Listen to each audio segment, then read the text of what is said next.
Well, even though the voter registration is now closed to those with access to the internet, though, they can still register to vote on the IEC's online portal. The IEC says it is pleased with the turnout over the weekend, despite some delays in some parts of the country due to service delivery protests. Now, IEC's Mr. Mawethu Mosery joins us for more on this. And good morning to you, Mr. Mosery. Thank you so much for your time this Monday morning. Let's reflect back on the voter registration weekend. We know it's on record that the IEC is, generally pleased and quite satisfied with the ongoings and proceedings this past weekend. However, with those challenges that you did incur, was there any impact whatsoever felt by the organization?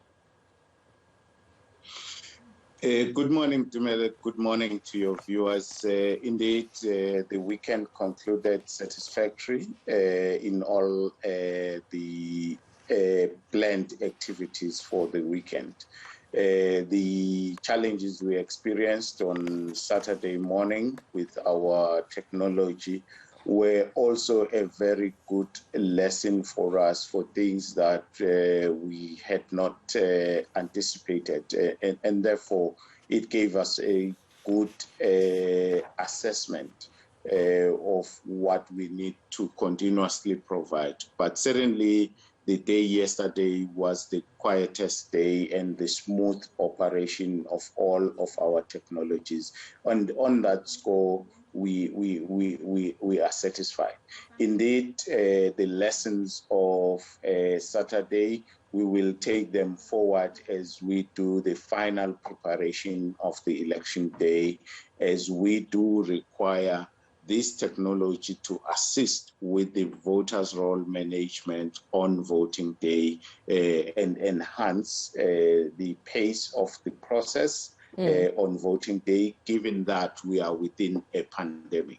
Right. And I know that the IEC had mentioned that they'd made due with the fact that should the voter management devices pose, challenges, as we've experienced this past weekend, you had processes offline to continue with the voter registration drive. But moreover, the online portal, I understand people can still make use of, at least until midnight today?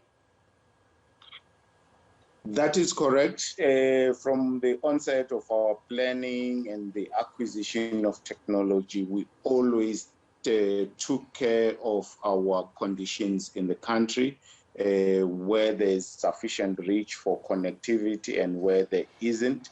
We were able to then default on our no connectivity operation, and the technology worked very well. Our online registration platform continues to operate to allow voters to register until midnight today. We do expect that the Minister of COGTA will proclaim the election today, and therefore it will close the voters' roll. And the voters' roll will then close at midnight. However, those who do not have access to technology can still visit our local municipal offices for registration today. Right. Mr. Mosery, I just want to reflect on some of the voting stations that could not open. If my calculation is correct, they come close to 53. Yesterday, seeing those 9 voter registrations, I think they were either not open or they were delayed in terms of opening up. This is talking about over the 23,000 voter registrations, stations that you had around the country. What challenges did those pose, of course, in the smooth running of, the weekend's, work, just in terms of the voter stations not opening or delaying in opening? Overall, throughout the weekend, it is 63 voting stations that were affected by either delays or not opening at all. Some opened, but the operation was disrupted during the day and they had to close. And to a large extent, the issues related to protesting participation in the electoral process on reasons that had nothing to do with the election itself or with the Electoral Commission.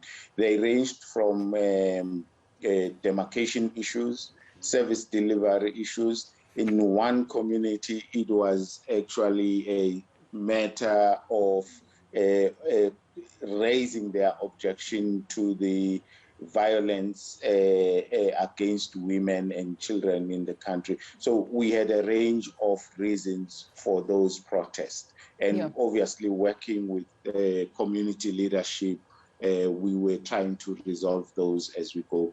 The ones that totally did not operate were 3 in Imbali, in KwaZulu-Natal, in Umsunduze municipality.